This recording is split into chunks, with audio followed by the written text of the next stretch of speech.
Today we're going to talk about Asian nose surgery and how we go about assessing the nose and then what is an aesthetic result in Asian rhinoplasty or Asian nose surgery.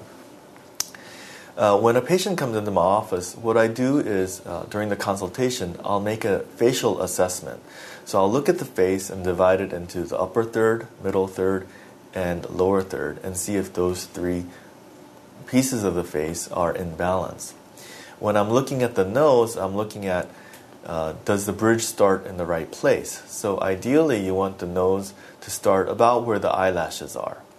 And then you want to have a straight bridge, and then you want to have the tip of the nose slightly higher than the line drawn by the bridge. I'll then look at the chin to see if the chin is in the appropriate location to make sure that the chin and nose are in appropriate balance. Now with Asian nose surgery, I'm going to present to you kind of an advanced concept, which is that although most people think about raising the bridge and people are fixated on the bridge, when plastic surgeons and other nasal surgeons analyze each other's work, what we really look at is the tip of the nose, because the tip of the nose determines the quality of the result. Is the tip appropriately projected? Does it stand well? Is it a good shape? Those are the things we're really looking at, because that's the hard part of a nasal operation. Now, here's an example of a 46-year-old woman who didn't like the way that her nose looked. And if you look at it, she's got a relatively high bridge, but the problem is the tip's a little too low. So what I did for her was slightly shave down that bump that's in the middle of her nose, and then I used cartilage from behind her ear, and then I used it to raise up the tip of her nose. And you can see how aesthetic that nose looks. Here's a second example. This is a 25-year-old patient who had nasal surgery out of the country, and she wanted a more aesthetic result. When I look at it, the bridge is in good position, but the problem is the tip's too low because the tip was not addressed. In addition, the chin is a little bit set back or a little bit protruded. So the way I addressed her was I took ear cartilage, again from behind the ear, and placed it into the tip of her nose, and then I placed a chin implant made through an incision inside of her mouth to give her face good balance. Next patient is a 21-year-old lady who wanted to have a more pleasing nasal shape. And so when I analyze her face, the bridge is high, but it starts a little bit below her eyelashes. So what I want to do for her is make the starting point of her nose a little bit higher. And then I want to raise the tip of her nose so it's a little bit higher than her bridge line. And then when I look at her chin, it would look a little nicer with slight more projection. And so those are the things that I addressed for her. I put in a silicone implant in her bridge. I put ear cartilage in her tip of her nose, and then I put in a chin implant. And you can see it's a much more balanced profile. And finally, I'm going to show you a 23-year-old woman who has a pretty nice nose, but she just wanted it a little bit bigger. So what I did for her was raise her bridge, raise the tip of her nose using septal cartilage, and that's the tissue that's inside of your nose, separating your two nostrils. And then I placed a chin implant. Now, part of the reason why I've only been showing you profile views is that when you see a frontal view on camera, it doesn't show a very dramatic effect. And you can see this is about a 3-year follow-up. Not much change on a frontal view on camera. In real life, there is a pretty dramatic change. Now, a frequent question that comes up is, what do I use on the bridge of the nose? There are many materials we can use. There is silicone plastic, also known as silastic, and that's probably the most popular. This is different from the silicone involved in the silicone breast controversy. And silicone plastic has been used for over 50 years very safely. One of the newer materials people talk about is Gore-Tex. And Gore-Tex is okay, but it works better in very thin sheets.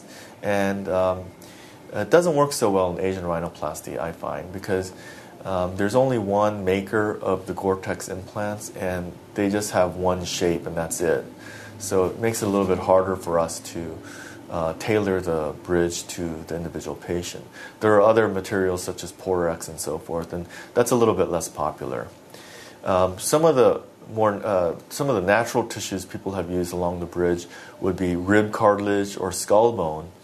And those things, although appropriate for reconstruction cases, generally I find that the patients don't like the amount of surgery involved in harvesting the material, and then it's very hard to carve the material down into an appropriate shape. So most of us go with the silicone plastic implant.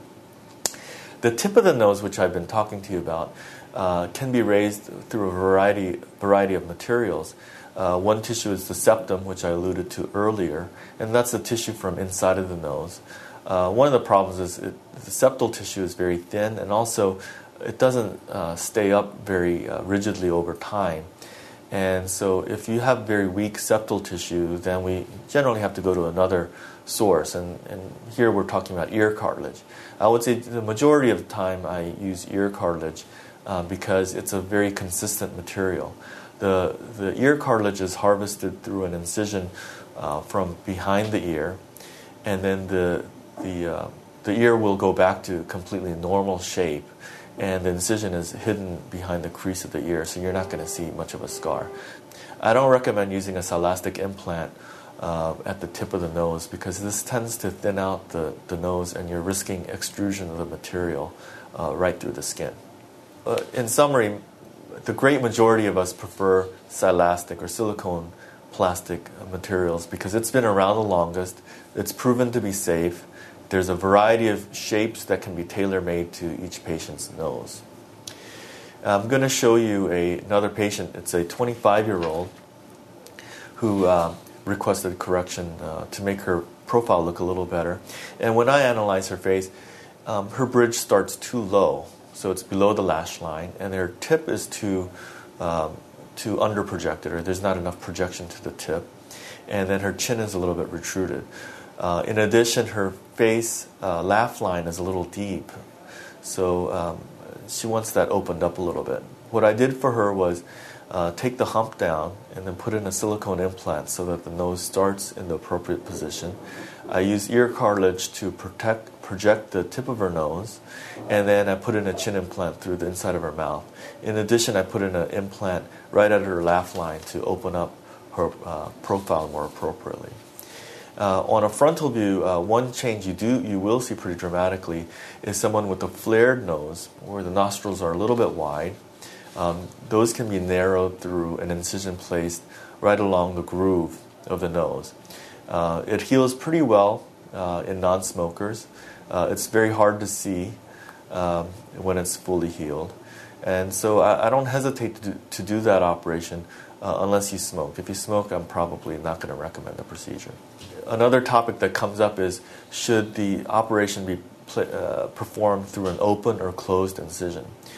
If there's a lot of tip work to be done, it's very difficult to do the entire thing without seeing what you're doing. So I think many surgeons prefer to make a very small incision between your nostrils to place the graft material so that it's not crooked and you don't have to go back to have multiple revisions that can result if you try to do the operation blind. So most of us prefer to make a small incision, and you can see in this photograph here that it heals quite nicely in most cases. So I want to point out finally that with nose surgery, we're not looking for huge changes. We're making very small changes, and it's a very delicate operation.